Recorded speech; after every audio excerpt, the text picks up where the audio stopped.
సజీవుడైన యేసుక్రీస్తు నామములో చేరిన మీ అందరికీ శుభవందనాలు. ప్రాకారం ప్రతి ఇంటికి అవసరం. కొన్ని విషయాల్లో ప్రతి కుటుంబానికి అవసరం, మరికొన్ని విషయాల్లో ప్రతి జీవితానికి అవసరం.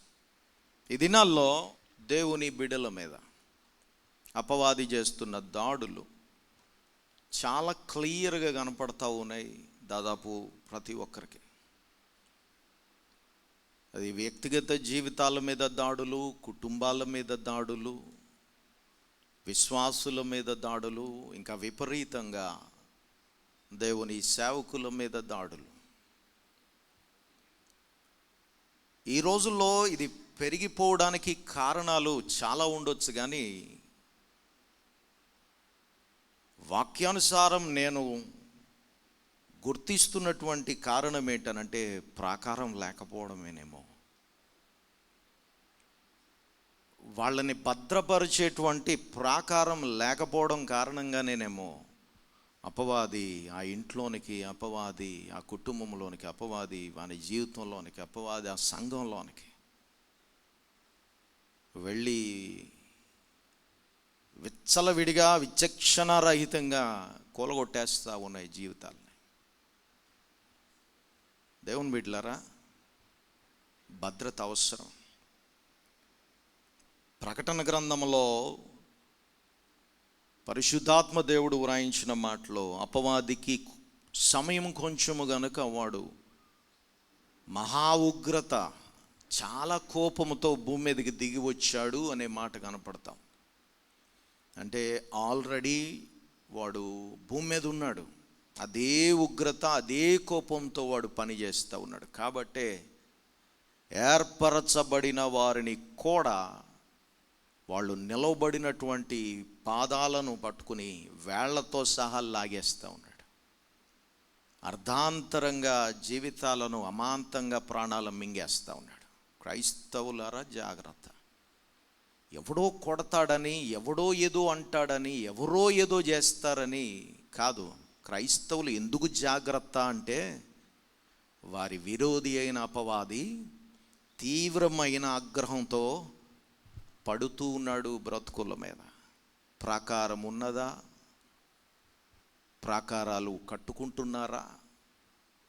ప్రాకారాలలో బ్రతుకుతున్నామని భ్రమపడుతూ అసలు ప్రాకారాలే లేకుండా బతుకుతూ ఉన్నారు. ప్రాకారము అనేది ఎంత ఇంపార్టెంట్, ఎంత ప్రాముఖ్యమైనదో ఒక వచనం చూపిస్తాను చూడండి. సామెతల గ్రంథం 25వ అధ్యాయం 28వ వచనంలో ప్రాకారము యొక్క ఇంపార్టెన్స్, ప్రాకారము లేక పాడైన పురము ఎంతో తన మనసును అణుచుకొన లేనివాడును అంతే. ప్రాకారం లేకుండా ఉంటే పురము పాడైపోతుందంట. మన గృహానికి ప్రాకారం లేకపోతే ఏ అనర్థాలు, ఏ ఇబ్బందులు మనం ఎదుర్కోవాలో నేను ప్రత్యేకంగా చెప్పి దాని కొరకు సమయాన్ని వృధా చేయాలని నేను అనుకోవడంలా. కానీ ఇది నాన్న 2 రకాలైన ప్రాకారాలను మీకు బైబిల్లో నుండి చూపించి మరి మీరు ఎంపిక చేసుకోవాల్సిన ప్రాకారం ఏదై ఉన్నదో అది చాయిస్ మీకే విడిచిపెడతా ఉన్నా. 2 ప్రాకారాలను తెలియజేస్తా ఉన్నా. మొదటి ప్రాకారము దేవుడు కట్టిన ప్రాకారం అయితే, రెండవ ప్రాకారం మనుషుడు కట్టుకున్న ప్రాకారం. దేవుడు కట్టినటువంటి ప్రాకారము యొక్క అట్రిబ్యూట్స్, గుణాలేంటో ఒకసారి బైబిల్లో నుండి చూద్దాం. దేవుడు ఒక వ్యక్తి జీవితము చుట్టూ ప్రాకారం కట్టాలి. దేవుడు ఒక కుటుంబానికి ప్రాకారం కట్టాలి. దేవుడు ఒక సంఘానికి ప్రాకారం కట్టాలి. వ్యక్తిగతానికి వచ్చి మనం చూసినట్లయితే ప్రతి జీవితానికి దేవుడు ఒక ప్రాకారం కట్టి తీరాలి. దేవుడు మనుష్యులకు ప్రాకారం నియమించకపోతే లేక నిర్మించకపోతే వచ్చే అనర్థాలు కూడా తర్వాత చూద్దాం. మొదటిగా దేవుని యొక్క ప్రాకారం, దేవుడు కట్టిన ప్రాకారం యొక్క గొప్పతనాలు ఏంటనంటే, మొట్టమొదటిది భౌతిక సంబంధమైన ప్రతి శక్తి నుండి అది భద్రతనిస్తుంది. మరొక మాటలో పంచభూతాల నుండి, పంచభూతాలు భూమి, ఆకాశము, గాలి, నీరు, అగ్ని. వీటి నుండి మనకు భద్రతనిస్తుంది. దేవుడు కట్టిన ప్రాకారం భౌతికపరమైన రక్షణను అనుగ్రహిస్తుంది. అది రోగమే కానీ, అది న్యాచురల్ కెలామిటీస్ అంటారు, ప్రకృతి వైపరీత్యాలే కానీ, వేటి నుండైనా దేవుడు కట్టిన ప్రాకారం ఆ కుటుంబానికి రక్షణని ఇస్తుంది. మరి మన కుటుంబాలకు రక్షణ కొరకు ప్రక్కనే డాక్టర్ని పెట్టుకుంటున్నామా? మన ఇంట్లోనే కాంపౌండర్ ఉంటున్నాడా? లేక మన ఇంటి పక్కనే మందుల షాప్ ఉంటుందా? ఏ రకంగా నీ కుటుంబానికి ప్రాకారాన్ని భౌతికపరమైన శక్తుల దాడి నుండి రక్షించుకుంటా ఉన్నావు? దేవుడు నీ కుటుంబానికి ప్రాకారమే గడితే భౌతికపరమైన శక్తుల నుండి నీకు తప్పనిసరిగా భద్రత దొరుకుతుంది. దేవుడు మనుషునికి దీర్ఘాయువునిచ్చాడు. దీర్ఘకాలం బ్రతకాలని ప్రతి మనిషి కోరుకుంటాడు. అయితే దీర్ఘకాలం బ్రతకాలి అనంటే భౌతికముగా తనకి రక్షణ అవసరమై ఉంది. ఇంట్లో కూర్చున్నాను కాబట్టి క్షేమముగా ఉన్నాను, ఓకే, దట్స్ ఓకే. అవసరం ఉండి బైక్ మీద తాడేపల్లిగూడెం లేక మరొక పట్టణం వెళ్ళాం. రోడ్డు మనది కాదు. రోడ్డు మీద వెళ్ళి వస్తున్నా ఏ వాహనం మన ఆధీనంలో ఉండదు. మనం నడుపుతున్న వాహనం మాత్రమే మన చేతిలో ఉంటుంది. ప్రమాదాలు జరగకుండా కాపాడబడాలి అనంటే ఆయన తన దూతలను పంపి నీకు ప్రాకారాన్ని ఏర్పాటు చేయకపోతే మనం బ్రతికి మరలా వెనక్కి రాము. దేవుడు కట్టే ప్రాకారం యొక్క మొట్టమొదటి ప్రాముఖ్యత నీ ఆరోగ్యం ఆయన బాధ్యత, నీ క్షేమం ఆయన బాధ్యత. ఆమేన్. మన ఆరోగ్యం ఆయన బాధ్యత. మరి దేవుడు నీ కుటుంబానికి ప్రాకారం కడతా ఉన్నాడా, కట్టాడా? పరిశుద్ధ గ్రంథంలో ఒక మాట చూద్దాం, చూడండి. నిర్గమకాండము 14వ అధ్యాయం 29వ వచనాన్ని నేను చదువుతున్నాను, చూడండి. ఇశ్రాయేలీయులు ఆరిన నేలను సముద్రము మధ్యనున్నప్పుడు ఆ నీళ్లు వారి కుడి ఎడమ ప్రక్కలను ఎలా ఉన్నాయంట?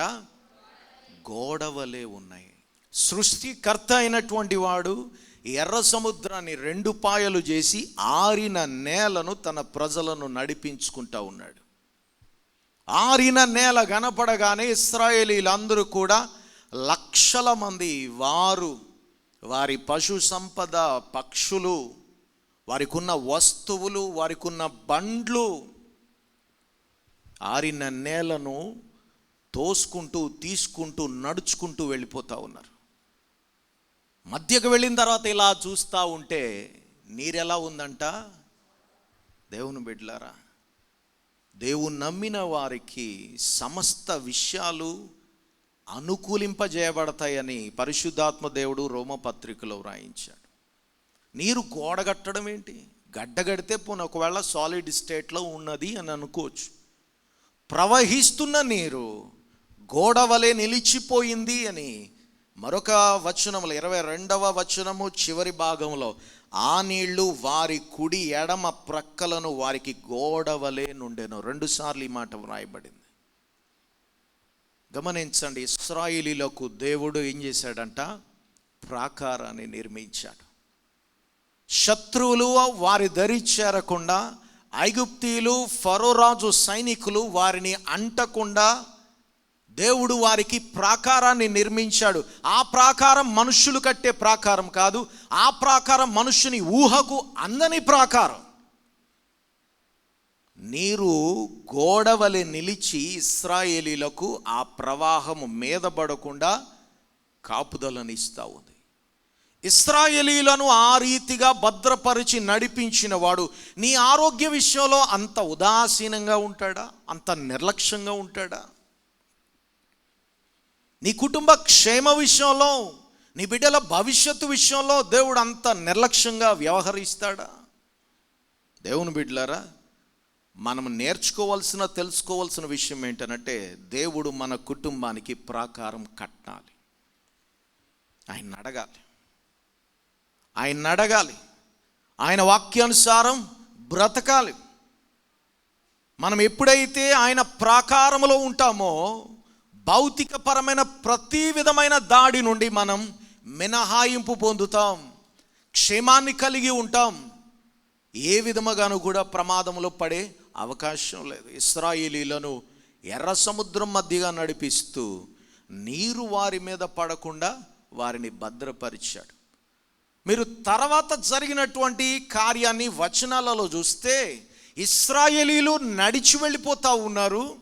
వారు వెళుతున్నటువంటి ఆ ప్రయాణ మార్గంలో ఆ ప్రక్కన ఈ ప్రక్కన నీళ్లు గోడవలే ఉన్నాయి. ప్రవాహము ఆ రీతిగా కదులుతూ ఉన్నది. నీరు ఈ చోటికి కదులుతూ ఉంది, కానీ ఈ మార్గం మీదకి నీరు రాకుండా గోడవలే ఉంది. ఇది చూచినటువంటి ఐగుప్తీయులు ఇశ్రాయేలీలను ఆ మార్గంలోనే తరవడానికి వారి యొక్క రథాలను, వారి గుర్రాలను, వారి రౌతులను, వారి సైనికులను ముందుకు నడిపించుకున్నారు. ఎప్పుడైతే ఇశ్రాయేలీలు ఎర్ర సముద్రం ఆవల దాటి వారు బీచ్ దాటి నేల మీదకు వెళ్ళిపోయారో, దేవుడైన యెహోవా సేవకుడు మాట్లాడగా అప్పటి వరకు గోడవలే ఉన్నటువంటి ఆ నీరు ఏమైపోయిందంట? శత్రువులను ముంచేసిందంట. అర్థమవుతా ఉందా? శత్రువుల పక్షముగా, శత్రువుల పట్ల ప్రమాదకరమైనటువంటి ప్రవాహముగా ఉన్న ఆ నీరే దేవుని బిడ్డలకు ఏమైందంట? ప్రాకారమైందంట. ఆమేన్. దేవుని బిడ్డలకు అది ప్రాకారమైంది. దేవుని నమ్మని వారికి అది అశుభమేమో, దేవుని నమ్మని వారికి అది కలిసి రాదేమో, దేవుని నమ్మని వారికి అది శని ఏమో. దేవుని నమ్మిన నీకు సమస్తము, ఆమేన్. దేవుని నమ్మిన మనకు సమస్తం సాధ్యమే. దేవుని నమ్మిన మనకు సమస్తము అనుకూలమే. కాలంతో సంబంధం లేదు. లెక్కించి ముహూర్తం పెట్టాల్సిన అగత్యము లేదు. సమస్తము మనకు అనుకూలమే, సమస్తము మనకు శుభకరమే. దేవుడు నీ కుటుంబానికి ప్రాకారం కడితే. రెండవ గుణం ఏంటో తెలుసా?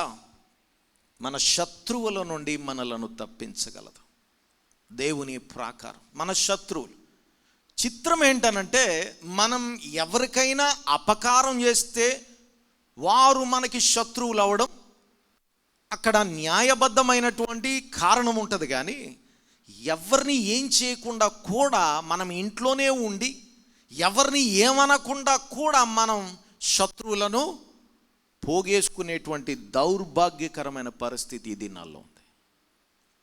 నువ్వేం చేయకర్లా, నువ్వు నీట్గా రెడీ అయ్యి నీ కుటుంబంతో పాటు సంతోషంగా దేవుడు నీకు ఇచ్చిన స్థితులతో నీవు ఆనందంగా ఉంటున్నావు అనుకో, కళ్ళల్లో కారం వేసుకుని చూస్తూ ఏడ్చేటువంటి వాళ్ళు ఎంతోమంది. దాన్ని అలా పెంచి పోషించుకుంటూ చివరికి కొంతకాలానికి నీకు శత్రువుగా మారిపోయేటువంటి పరిస్థితి కూడా. దానియేలు ఎవరికి అపకారం చేసిన పరిస్థితి కనపడదు. మరి ఆయనకి ఎందుకని ఆ రీతిగా శత్రువులు తయారయ్యారయ్యా? ఆయన ప్రాణాన్ని తీసేయాలన్నంత తీవ్రమైన కక్షకు ఎందుకు వారు పాల్పడ్డారు అనంటే ఏం లేదు, ఆయన మంచిగా ఉన్నాడంట. ఈ దినాల్లో మనకి శత్రువులు ఉన్నారని చెప్పుకోవడానికి మనం భయపడక్కర్లా, బాధపడక్కర్లా. ఎందుకో తెలుసా? నువ్వు ఎవరిని ఏమనకుండా కూడా నీకు శత్రువులు తయారవుతారమ్మా. సమాజం అలా తగలబడింది. మనుష్యుల మనస్తత్వాలు అలా పక్కత్రోవలు బట్టి ఎవడు బాగున్నా చూసి ఆనందించలేక, పోనీ వీడిదేమన్నా తింటున్నాడా అంటే అది లేదు, పోనీ వీడు ఎప్పుడైనా అక్కడికి వెళ్ళాడంటే అది లేదు, వాడు బాగున్నాడు అదే ఏడుపు. దీన్ని పెంచి పోషించుకుని హృదయంలో అసూయ, ఈర్ష్య, ద్వేషాలను పెంచుకుని కొంతకాలానికి శత్రుత్వం. మేము వాళ్ళతో మాట్లాడు, వాళ్ళకి మాకు పడదు. ఎప్పుడు గొడవ పడ్డారా? ఏం లేదు, ఏ విధమైనటువంటి గొడవ లేదు. ఇలాంటి శత్రు భావాల నుండి, శత్రువు యొక్క పన్నాగముల నుండి దేవుని యొక్క ప్రాకారం మనలను తప్పించగలదు. పరిశుద్ధ గ్రంథంలో రాజుల 2వ గ్రంథం 6వ అధ్యాయం 17వ వచనం, ఆ 2వ భాగాన్ని నేను చదువుతా ఉన్నాను. ఎలీషా చుట్టూను పర్వతము అగ్ని గుర్రముల చేత రథముల చేతను నిండి ఉండుట, ఆ పనివాడు చూచెను. ఎలీషా ఒక కొండ మీద నివాసం ఏర్పాటు చేసుకుని తన మానాన తాను బ్రతుకుతూ ఉన్నాడు దేవుని సేవలో. ఇశ్రాయేలీలకు సిరియా దేశానికి వైరం ఉంది. సిరియా రాజు ఎన్నిసార్లు ఇశ్రాయేలీల మీద దండెత్తి వారి మీద యుద్ధం చేయాలని తన రాజ్యములో తన ప్రజలు, తన యొక్క మంత్రులు, తన సైనికాధికారుల మధ్యన ఎప్పుడు ప్లాన్ చేసినా ఆ ప్లాన్ ఇశ్రాయేల్ రాజునకు తెలిసిపోతా ఉంది. సిరియా రాజు చేస్తున్న ప్రతి విధమైన పన్నాగము, దాడి చేయాలన్నటువంటి ఆలోచన, దాడి చేయాలన్నటువంటి ప్రణాళిక ప్రతిసారి ఇశ్రాయేల్ రాజునకు తెలిసిపోతూ ఉంది. కాబట్టి ఇశ్రాయేలు రాజు అలర్ట్ అయిపోతూ ఉన్నాడు. కొంతకాలం ఇలా జరిగిన తర్వాత సిరియా రాజునకు అర్థం కావడంలా తన మంత్రులను, తన సైనికాధికారులను సమావేశపరిచి, అరే మీలో ఎవడున్నాడో చెప్పండి ఇశ్రాయేలు రాజు పక్షంగా. ఎందుకనంటే నేను ఇక్కడ ఏం ఆలోచన చేసినా అక్కడ వాడు తెలుసుకుంటా ఉన్నాడు, ఆ రాజు అలర్ట్ అవుతూ ఉన్నాడు. దాని కారణంగా మనం యుద్ధం చేయలేకపోతూ ఉన్నాం, వారి మీద పోరాడలేకపోతూ ఉన్నాం. ఈ మాట చెప్తే తన దగ్గర ఉన్నటువంటి సైనికాధికారులు, మంత్రులు చెప్పిన మాట ఏమిటనంటే, అయ్యా ఇశ్రాయేలు రాజు పక్షంగా ఇక్కడ ఎవరు లేరు, కానీ ఇశ్రాయేలులో ప్రవక్త ఒకడు ఉన్నాడు, ఆయన పేరు ఎలీషా. ఆయన అక్కడే ఉండి ఇక్కడ జరుగుతున్న ప్రతి విషయాన్ని తెలుసుకుంటున్నాడు. ఎలా సాధ్యం? రాజు అర్థం చేసుకోవడానికి టైం బట్టి ఉంటుంది నాకు తెలిసి, అది ఎలా వీలవుతుంది? బట్ అంతా తెలుసుకున్న తరువాత సిరియా రాజు ఆర్డర్ చేసింది ఏంటో తెలుసా? ఇప్పటి వరకు ఇశ్రాయేలు రాజుతో యుద్ధం అన్నాం, కానీ అలా కాదు, ఇప్పుడు వెళ్ళి ప్రవక్తను ఎత్తుకొచ్చేయండి అన్నాడు. ఆ ప్రవక్తను మీరు పట్టుకొని వచ్చేయమనంటే సైన్యం అంతా బయలుదేరి వెళ్ళిపోయింది. ఒక రాత్రికి రాత్రి ఎలీషా ఉంటున్నటువంటి కొండ చుట్టూ సిరియా సైన్యం మోహరించింది. మొత్తం కొండ చుట్టూ ఎక్కడ ఎవరు దిగి పారిపోవడానికి వీలు లేకుండా ఆ ప్రాంతము చుట్టూ సిరియా సైన్యం, అనగా శత్రు సైన్యం మోహరించింది. తెల్లవారగానే మనకు తెలిసినటువంటి సందర్భమే ఇది. సేవకుడు వచ్చి బయటకు వచ్చి చూసేసరికి శత్రు సైన్యం చుట్టూ 360 డిగ్రీలు గిర్రం తిరిగితే ఎక్కడ ఖాళీ లేదు పారిపోవడానికి. గబగబా లోపలికి వచ్చి తన యొక్క యజమానుడైన ప్రవక్తతో అంటా ఉన్నాడు, ఇంకేముంది, అయిపోయింది మొత్తం, మనం కనీసం పారిపోవడానికి ఎక్కడ గ్యాప్ లేదు. చాలా కూల్గా ఎలీషా భక్తుడు బయటకు వచ్చి గుమ్మం దగ్గర నిలబడి అంతా చూసిన తరువాత భయపడుతున్నటువంటి తన సేవకుని నిమిత్తం దేవుని దగ్గర అడిగాడు, అయ్యా నీ బిడ్డల విషయంలో నీ ప్రాకారం ఎంత గొప్పదో ఒకసారి వీడి కన్నులకు కనబడజేయి, చూపించు ప్రభు అని ప్రార్థన చేస్తే దేవుడు వాని ఆ సేవకుని కన్నులను తెరవజేయగా వాడు చూస్తూ ఉండగా ఎలా ఉన్నదంట పరిస్థితి? ఎలీషా చుట్టూను తానున్నటువంటి ఆ పర్వతము మొత్తం అంతా కూడా ఏ రథాలు ఏ గుర్రాలు ఉన్నాయంట? అగ్ని రథముల చేత, గుర్రముల చేత నిండి ఉన్నది.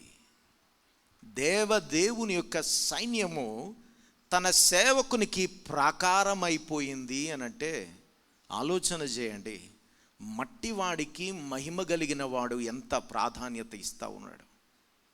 మనం దేవునికి ఎంత విలువైన వారమో, మనలను దేవుడు ఎంత ప్రేమిస్తూ ఉన్నాడో. ఆఫ్టర్ ఆల్ మన్నైనది మునుపటి వల్లనే మరలా తిరిగి మంటికి వెళ్ళిపోతుంది. మన వాళ్ళు ఎంతకాలం వెతికినా మనలను చనిపోయిన తర్వాత కనుగొనలేరు. అలాంటి మట్టికి దేవదూతల సైన్యమే దిగి వచ్చి ఎలీషా చుట్టూ ప్రాకారమే అయి ఆయన భద్రపరుస్తూ ఉందనంటే ఆలోచన చేయండి, మన విషయంలో దేవుడు నిర్లక్ష్యంగా ఎందుకు ఉంటాడు? దేవుని యొక్క ప్రాకారము గొప్పతనం ఏంటో తెలుసా? నీ శత్రువుల నుండి కూడా నిన్ను కాపాడగల, భద్రతనివ్వగల అద్భుతమైనది. ఆ ప్రాకారము మన జీవితాలకు, మన కుటుంబాలకు ఉన్నట్లయితే తప్పనిసరిగా మన శత్రువుల నుండి మనకు ఎప్పుడూ విడుదలై ఉంటుంది. ఎలీషా ఏం చేయలా, ఎలీషా ఎవరిని చంపలా. ఆ మాటకొస్తే సిరియా రాజుతో ఏమి ఎలీషా గొడవ పడలా, సిరియా వాళ్ళని ఎవరిని చంపలా. అక్కడికి వచ్చినటువంటి పరిస్థితి, అక్కడ ఉన్నటువంటి జరిగినటువంటి పరిస్థితి ఏంటనంటే, సిరియా సైన్యం అంతా వచ్చి ఎలీషాను పట్టుకుపోవాలి. శత్రువులు వచ్చారు. ఆ శత్రువులను ఎదుర్కొనడానికి తన దూతలను పంపి దేవుడు తన బిడ్డను కాపాడుకున్నాడు. అపకారం చేయడానికి వచ్చినటువంటి ఆ శత్రు సైన్యానికి ఉపకారం చేసి పంపాడు ఎలీషా. దేవుని బిడ్డలారా, మనం అలా ఉండాలి. వాడు మన మీద ఒక్క మాట పలికే లోపు మనం 10 మాటలతో దాడి చేసేస్తాం. ఒక్క విషయంలో మనకి అపకారం చేస్తే మనం 4 పక్కల బంధించేస్తాం. దేవుడు నమ్మిన వారమైన మనలను కాపాడుకోవడానికి దేవుడు శక్తిహీనుడా? కాపాడుకోలేనంత. అండ్ 3వ విషయం ఏంటనంటే, దేవుడు కట్టిన ప్రాకారం ఫైనల్గా మన నిరంతరము మన మీద పడి మనలను దాడి చేసి మనలను పడగొట్టాలని, అది భౌతికముగాను ఆత్మీయముగాను పతనము చేయాలని ప్రయత్నిస్తున్న అపవాది నుండి కూడా కాపాడగలదు. యోబు గ్రంథము 1వ అధ్యాయం 10వ వచనం చూడండి. స్వయంగా అపవాది మాట్లాడుతూ ఉన్నాడు. సాతానుడు, దేవా, నీవు యోబునకు, అతని ఇంటి వారికి, అతనికి కలిగిన సమస్తమునకు చుట్టూ కంచె వేసితివి కదా. ఒకసారి ఈ సందర్భాన్ని ఆలోచన చేద్దాం. దేవదేవుని యొక్క సముఖములో దూతలు వెళ్ళారు. ఆ సమయంలో అపవాది కూడా అక్కడికి వచ్చాడు. వాడిని అడిగాడు, ఏయ్ నువ్వు ఎక్కడి నుండి వచ్చావని అడిగాడు. నేను భూమి మీద అటు ఇటు తిరుగుతా ఇక్కడికి వచ్చాను. అక్కడ దేవుడు మాట్లాడిన మాట, నా సేవకుడైన యోబును గురించి నీకు తెలుసా? యథార్థవర్తనుడు, ఎక్కడా ఎప్పుడు ఏ రోజున తప్పు చేయలేదు. తన నోట ఏ రోజున బ్లాస్ఫెమీ, దేవదూషణ లేదు అని అంటే, ఆయన ఊరకనే నిన్ను సేవిస్తున్నాడు అనుకుంటున్నావా దేవా? యోబు ఊరకనే నీ వెంట నడుస్తున్నాడు అనుకుంటున్నావా? నీవు అతనికి బ్రైబ్ చేశావు అన్నట్టుగా మాట్లాడుతూ ఉంది. నీవు అతనికి లంచం ఇచ్చావు అన్నట్టుగా మాట్లాడుతూ ఉంది. ఏమంటుంది? నీవు అతనికిని, అతని ఇంటి వారికిని, అతనికి కలిగిన సమస్తము చుట్టూ కంచె వేశావయ్యా, అందుకనే ఆయన నిన్ను వెంబడిస్తూ ఉన్నాడు అని మాట్లాడతావు. అలా కాదు. యోబు నేను ఆశీర్వదించినందుకు కాదు, అతడు నమ్మకంగా ఉన్నాడు కాబట్టి నేను ఆశీర్వదించాను అన్న విషయాన్ని వాడికి తెలియపరచడానికి ఒక పరీక్షలోనికి యోబును దేవుడు లాగాడు. నువ్వే తెలుసుకోమన్నాడు. ఆ కారణంగానే యోబు పరీక్షలో నిలవాల్సిన పరిస్థితి ఏర్పడింది. అయితే ఈ సమయంలో నేను చెప్పే మాట ఏమిటనంటే, దేవుని యొక్క ప్రాకారం అపవాది నుండి మన కుటుంబాన్ని, మన జీవితాలను కాపాడగలదు. దేవుని ఎదుట అపవాది మాట్లాడుతున్న మాట, అతనికి, అతని కుటుంబానికి, అతనికి కలిగిన సమస్తం చుట్టూ నువ్వు ప్రాకారం కట్టావు అన్నాడు. అంటే ఈడు ఎన్నిసార్లు అటెంప్ట్ చేసి ఉన్నాడు కాబట్టే మాట్లాడుతున్నాడు. ఎవరిని విడిచిపెట్టడండి, గుర్తుపెట్టుకోండి. దేవుని నమ్మేవా, ఆ రోజు నుంచి నీకు శోధన ప్రారంభం. వాడు కాన్స్టెంట్గానే కొడతా ఉంటాడు. ఏదో కొంతకాలం వదిలేసి వెళ్ళిపోతాడు, తర్వాత మరలా వస్తాడు. లేదు లేదు లేదు. మీ విరోధి అయిన అపవాది గర్జించు సింహము వలె ఎవరిని మృంగుదునా? సాక్షాత్తు దేవదేవుని కుమారునిగా ఈ లోకానికి వచ్చిన యేసు ప్రభు వారిని శోధించాడు. ఒకటి కాకపోతే ఒకటి, అది కాకపోతే మరొకటి, అది కాకపోతే ఇంకొకటి, ఏదొకటి నీ మీద ప్రయోగిస్తూ నిన్ను పడగొట్టడానికే చూస్తాడు. ఒకవేళ అపవాది ఒక వ్యక్తిని కానీ ఒక కుటుంబాన్ని కానీ పట్టింది అనంటే వాడి ఫైనల్గా ఉన్న ఆలోచన ఏంటో తెలుసా? అర్ధాంతరంగా ఆ వ్యక్తిని ఆ కుటుంబాన్ని పడగొట్టడమే. ఈ రోజున చాలామంది దేవుని నమ్మిన వారు, దేవుని సేవకులు అనబడుతున్న వారు కూడా అర్ధాంతరంగా ఈ లోకాలను విడిచి వెళ్ళిపోతున్నారనంటే అపవాది మింగేస్తున్నాడండి. ఇవి వింటున్నప్పుడు, ఇవి చూస్తూ ఉన్నప్పుడు భయమేస్తూ ఉంది. ఎక్కడ పడిపోతామో, ఎలా ఉంటామో, ఏమో, ఎలా ఉంటుందో ఫైనల్ మన పరిస్థితి చివరికి. విశ్వాసులైన ప్రతి ఒక్కరికి, దేవుని నమ్మిన ప్రతి ఒక్కరికి ఇది పరీక్షే. ఇలాంటి శ్రమలో, ఇలాంటి భయంకరమైన పరిస్థితుల్లో పాడకూడదనంటే నీ కుటుంబం చుట్టూ, నీ చుట్టూ ప్రాకారం ఉండాలి. దేవుడు యోబు చుట్టూ, అతని కుటుంబం చుట్టూ, ఆయనకు కలిగిన సమస్తం చుట్టూ కంచేశాడు. కాబట్టే అపవాది ఎన్నిసార్లు ప్రయత్నించినా యోబును టచ్ చేయలేకపోయింది, యోబు కుటుంబాన్ని టచ్ చేయలేకపోయింది, యోబుకు కలిగిన ఏ ఆస్తిలో ఏ భాగాన్ని కూడా ముట్టలేకపోయింది. దేవుడు వేసిన ప్రాకారం యొక్క గొప్పతనం అది. దేవుని యొక్క ప్రాకారం మన కుటుంబాలకు ఉన్నదా ప్రశ్నించుకోవాల్సిన విషయం. మరి మన కుటుంబాలకు ఆయన ప్రాకారం ఏర్పాటు చేయాలి అనంటే ఏమిస్తే, ఎలా అడిగితే దేవుడు ప్రాకారం కడతాడు అనంటే యోబు జీవితమే దానికి ఉదాహరణ. యోబు వాక్యానుసారం జీవిస్తూ ఉన్నాడు. అదొక్కటే అర్హత. దేవుని మాట ప్రకారం నీవు నేను నడవడమే అర్హత. ఆ అర్హతనే దేవుడు తీసుకొని నా కుటుంబాల చుట్టూ, మన బ్రతుకుల చుట్టూ దేవుడు ప్రాకారాలు కడతాడు. వాక్యానుసారం కాకుండా మరి ఏ అర్హత దేవుడు నీ కుటుంబానికి, నీకు ప్రాకారం వేయడానికి అర్హత కాబోదు. నేను ఎంతో కాలం నుండి చర్చ్కి వెళ్తున్నాను, అది అర్హత కానే కాదు. నేను దేవుని కొరకు ఎంతో ఇచ్చాను, అది అర్హత కాదు. దేవుని సువార్త కొరకు నేను ఇంత ఖర్చు చేశాను, అర్హత కాదు. దేవుని సేవలో నేను ఇంత సుదీర్ఘకాలం పనిచేశాను, అర్హత కాదు. వాక్యానుసారం నడవడమే అర్హత. భూమి మీద దేవుని కొరకు నువ్వు ఏం చేసినా దేవుని వాక్యానుసారం నడవకుండా నీ కుటుంబాన్ని దేవుడు ప్రాకారముల మధ్య కాపాడేటువంటి పరిస్థితి లేదు, ఉండదు, ఉండబోదు.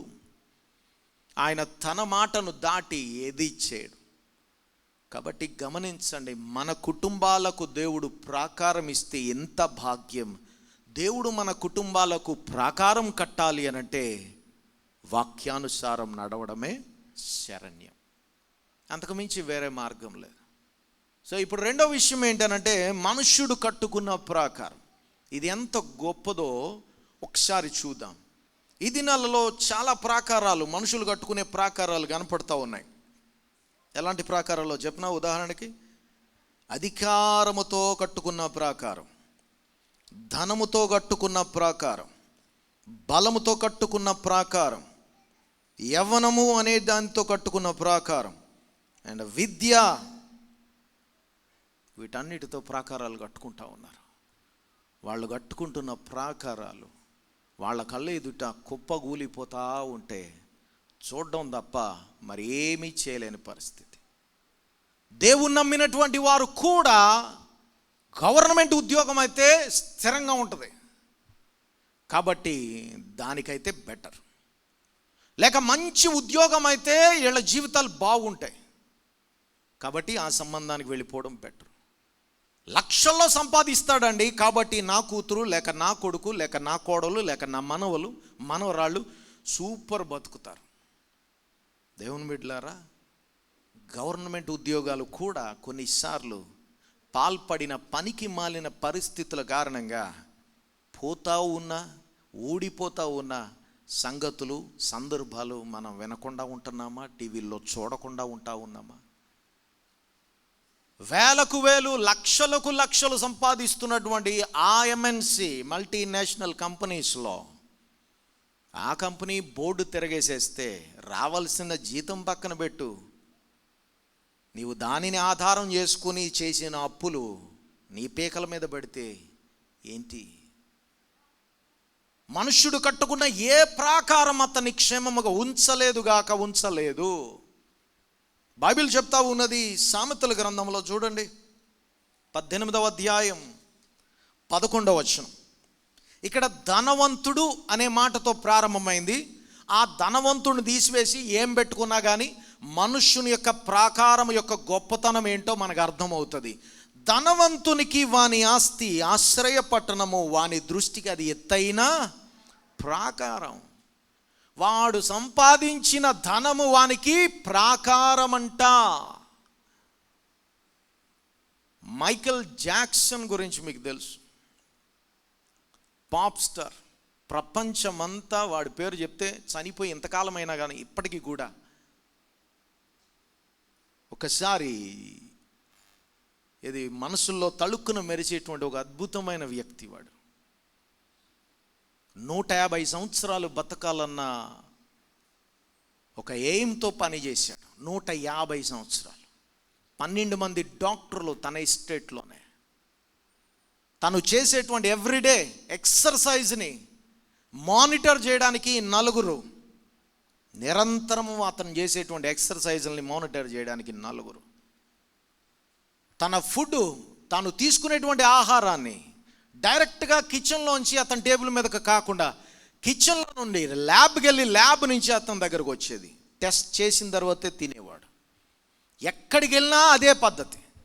ఎందుకో తెలుసా? 150 సంవత్సరాలు బ్రతకాలి వాడు. 150 సంవత్సరాలు బ్రతకాలని ఆశతో, ఆలోచనతో, పథకంతో ముందుకెళ్తా ఉన్నాడు. 1000 ఎకరాల ఎస్టేట్ అతను, 1000 ఎకరాలు అమెరికాలో. అంత గొప్పవాడు. 150 సంవత్సరాలు బతకాలని ఆశపడి తనకంటూ ప్రపంచమంతా అభిమానులను ఏర్పాటు చేసుకొని తనకంటూ ధనంతో, తనకంటూ గొప్పతనంతో, తనకంటూ కీర్తి ప్రతిష్టలతో ప్రాకారం కట్టుకున్నవాడు 150 సంవత్సరాలు బ్రతకలేదు సరిగదా, 50 సంవత్సరాల్లోనే ఈ లోకాన్ని విడిచి వెళ్ళిపోయాడు. You can never stand against God. దేవునికి వ్యతిరేకంగా నువ్వు ఎప్పటికీ నిలిచి గెలవలేవయ్యా. కడితే ఆయనే కట్టాలి ప్రాకారం. నువ్వు కట్టుకుంటే అది నీకు క్షేమం కానే కాదు. ఏదైనా, ఏ అర్హత లాంటిది తీసుకున్నా, నీవు కలిగి ఉన్న ఏ గొప్పతనమైనా అది నీకు ప్రాకారం కానే కాకూడదు.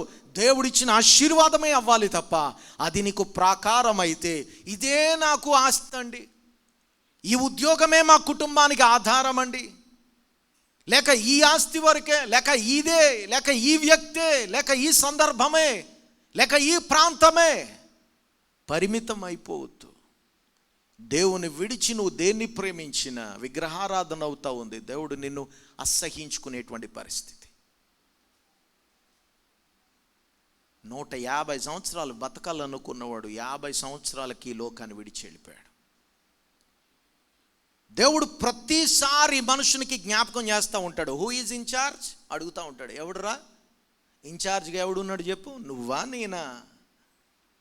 నేను అది సాధించా, ఇది సాధించా, ఈ గ్రహాన్ని విడిచి బయటికి వెళ్ళా, విశ్వంలో ఏముందో చూసొచ్చా, అది చేశా, ఇది చేశా అని చెప్తున్నటువంటి ఈ మనుష్యుడు 80 సంవత్సరాలు కూడా దాట లేకుండా చచ్చిపోతా ఉన్నాడు అని అంటే హూ ఈజ్ ఇన్ఛార్జ్?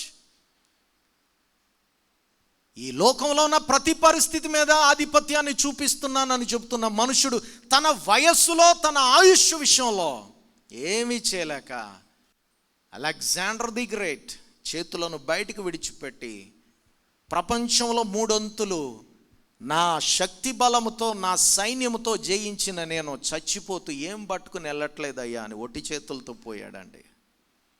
మనుష్యుడు వట్టివాడు, నిమిత్త మాత్రుడు. దేవుడు మాత్రమే నిత్యుడు. ఆయన అక్షయుడు, ఆయన నిరంతరం ఉండేవాడు. దేవుడు కట్టే ప్రాకారం నీకు కావాలి తప్ప, దేవుడు నిన్ను తన ప్రాకారాల మధ్య భద్రము చేయాలి తప్ప, నువ్వు కట్టుకున్నాను అని నీవు అనుకుంటే అది ఎత్తైన ప్రాకారం అని నీ ఊహ. కానీ అది ఏ రీతిగా కూలిపోద్దో, ఎలా పడిపోద్దో నీకు నాకు ఎప్పటికీ తెలియదు. సద్దాం హుస్సేన్, ఇరాకీ డిక్టేటర్, 20 సంవత్సరాలు ఏకదాటిగా డిక్టేట్ చేశాడు ఇరాక్ దేశాన్ని. 20 సంవత్సరాలు ఎప్పుడనంటే 2003లో అతడు అమెరికా దేశ సైన్యానికి ఒక బందీగా, ఒక నేరస్తునిగా దొరికాడు. 20 సంవత్సరాలు ఏకదాటిగా డిక్టేట్ చేసినటువంటి వాడు, ఆ 20 సంవత్సరాల్లో వాడు కట్టుకున్నటువంటి గొప్ప ప్రాకారం ఏంటో తెలుసా? అతని సైన్యం, అతని అహంకారం, అతని అధికారం. 2003లో ఒక సామాన్యమైనటువంటి నేరస్తునిగా దొరికాడు. అతడు అధికారంలో ఉన్నప్పుడు గొప్ప గొప్ప బిల్డింగ్లో ఉన్నాడు. ఎప్పుడైతే అమెరికా ఇరాక్ మీద దాడి మొదలుపెట్టిందో, ఒక బంకర్లోకి వెళ్ళి 9 నెలలు బయట ఎండను చూడకుండా బంకర్లో దాక్కున్నాడండి. 9 నెలలు. ఆ కారణంగా ముఖమంతా పాలిపోయి, పళ్ళన్నీ కదిలిపోయి, ఆరోగ్యపరంగా అతడు చాలా వీక్ అయిపోయాడు. అమెరికా వాళ్ళకి దొరికేసరికి 2003లో చాలా దారుణమైన స్థితిలో, ఆరోగ్య విషయంలో అతడు చాలా హీనమైన పరిస్థితిలో దొరికాడు. 2003 నుండి 2006 వరకు అతన్ని ప్రాసిక్యూట్ చేసి 2006లో అతన్ని ఉరిదీసేశాడు. అతడు కట్టుకున్న ప్రాకారం అతన్ని బతికించగలిగిందా?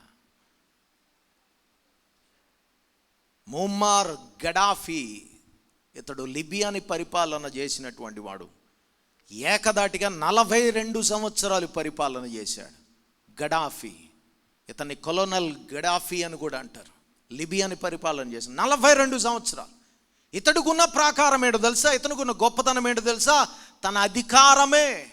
అతడు ఎక్కడికి వెళ్ళినా అతని బాడీ గార్డ్స్ ఎవరో తెలుసా? అందమైన అమ్మాయిలు. నేను ఎందుకని అందమైన అని అంటున్నానంటే, ఒక్కసారి మీరు గూగుల్ చేసి చూసినట్లయితే గడాఫీ ఉమెన్ సోల్జర్స్ అని కొడితే అతనికున్న బాడీ గార్డ్స్ అంత అందమైన వాళ్ళు.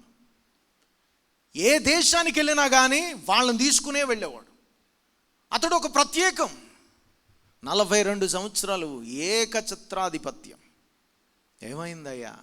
2011లో అతని దేశంలో నుండే రెవల్యూషన్ ఒకటి, విప్లవం ఒకటి, అతని మీద తిరుగుబాటుదారులు ఏర్పాటయ్యి పెరిగిపోయి, అతని యొక్క అధికారం నుండి అతన్ని దింపడం మాత్రమే గాక, అతడు తన యొక్క ముఖ్య పట్టణం నుండి పారిపోతూ ఉన్నాడు వెహికల్స్లో.